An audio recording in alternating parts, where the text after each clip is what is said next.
parle maintenant d'un sujet difficile et quasiment tabou dans notre société, les cancers qui touchent les enfants. Une fois le diagnostic posé, la vie des familles est bouleversée. Et en ce mois de septembre, certains enfants ont dû passer leur rentrée scolaire à l'hôpital. Au CHU d'Amiens, le reportage de Sophie Picard et Jérôme Arignan. Bonjour Thomas. Ce devait être un bel été pour Thomas, 11 ans, qui ne souffrait de rien, jusqu'à ce qu'il apprenne fin juillet qu'il avait une leucémie. Tu sais qu'aujourd'hui on démarre ta chimiothérapie pour 4 jours. Un diagnostic dur à admettre, un quotidien chamboulé pour une famille qui va nécessiter des mois de traitement et d'hospitalisation. Le cancer paraît inconcevable chez les enfants et on a de très jeunes enfants, voire des nouveau-nés, voire même en anténatal. Donc on n'imagine pas qu'un enfant, le parent le dit souvent, on n'imaginait pas qu'un enfant puisse avoir un cancer. Chaque année, au plan national, 2500 enfants sont touchés par le cancer. Cette année, au CHU, on note plus de 20% de cas. À 5 ans et demi, Siam connaît plus l'hôpital que l'école, même si elle a pu faire la rentrée, malgré une chimiothérapie quotidienne et des soins invasifs. Elle a chimio intraveineuse et chimio en ponction lombaire. Elle en a une vingtaine de prévues sur le protocole. C'est devenu banal.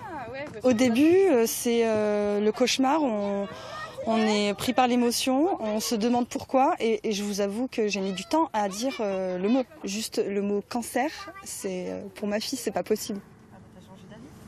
À force d'être confrontée, on finit par l'accepter. Et puis, elle compte sur nous. Je crois que je suis la seule à avoir une leucémie à l'école. Et tu dois l'expliquer aux autres enfants ou pas? Je ne l'ai pas expliqué, non. Non? T'as pas voulu? Ok. Se mobiliser pour le cancer des enfants reste une priorité.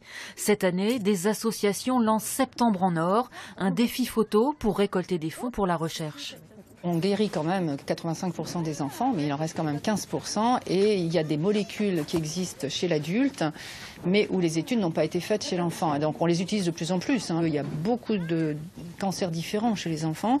Et de ce fait, les laboratoires ne sont pas toujours très enclins à s'engager pour quelques enfants par an en France. Ouais.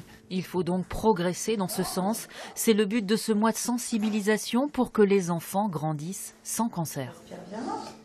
Et le mois de septembre est celui de la lutte contre ces cancers pédiatriques. Élise Quillan est notre invitée. Bonsoir. Bonsoir. Alors, vous êtes présidente de l'association Grandir sans cancer. Ça a été évoqué dans le reportage Le défi photo de Septembre en Or. Alors, c'est pour sensibiliser le grand public, mais surtout pour récolter des fonds qui vont servir à quoi ? Alors, juste une précision, je suis responsable de l'antenne Somme uniquement, et la présidente étant Stéphanie Villet. Ces fonds, ils servent en circuit court, clairement, à financer la recherche. C'était l'objectif avec Nelly Pasquet, présidente de la Ligue dans la Somme.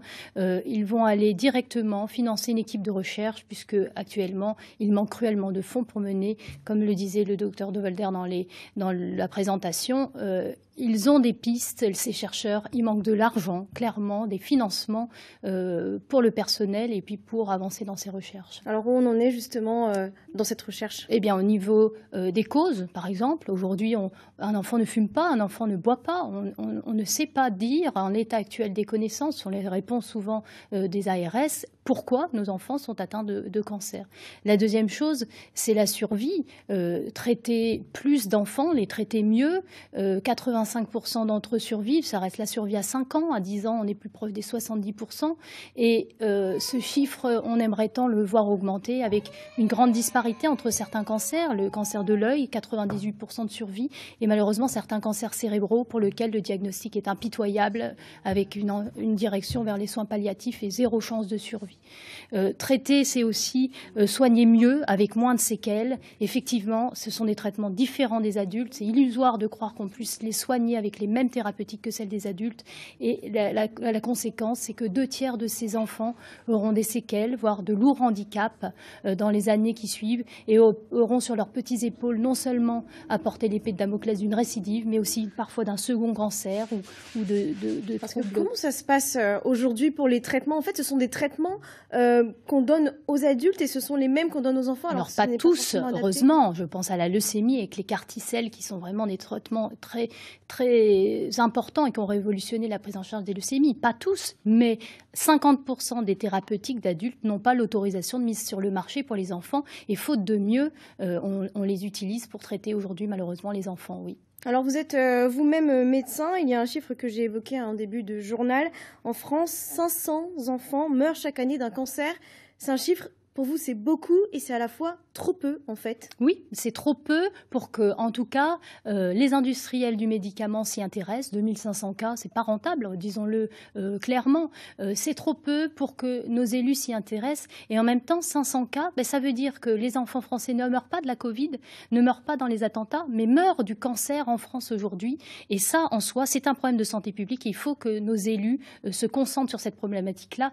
Trump, avec qui je partage pas beaucoup d'idées, le fait aux États-Unis, mais les fonds, M. Sarkozy l'a rappelé la semaine dernière, il n'y a pas les moyens mis en place pour sauver plus d'enfants. Pour conclure très rapidement, en 2 mots, qu'est-ce qu'on peut faire pour aider? Il faut faire ce défi photo, il faut faire des dons. Le nerf de la guerre, c'est celui-ci. Nos dons, ils vont servir à quoi? Ils vont servir à financer la recherche, ils vont servir à améliorer la protection des familles qui vivent ce séisme de la maladie et qui vivent un séisme financier, parce qu'il n'y a pas d'arrêt enfant malade, parce qu'il n'y a pas de crédits qui sont stoppés quand son enfant est malade. Et il faut aussi donner de soi, prendre le temps de s'inscrire sur les registres de moelle osseuse. Je rappelle que c'est 3 clics sur Internet, un prélèvement de salive, on est enregistré, peut-être qu'on sauvera une ville quelque part, et faire des dons sur grandirsanscancer.com. Vous avez la sécurité d'un circuit court directement dans les équipes de recherche, directement pour soutenir financièrement les familles. Parce que c'est le nerf oui, de la guerre. C'est le nerf de la guerre. Merci. Élise Quiland d'avoir été notre invitée ce soir.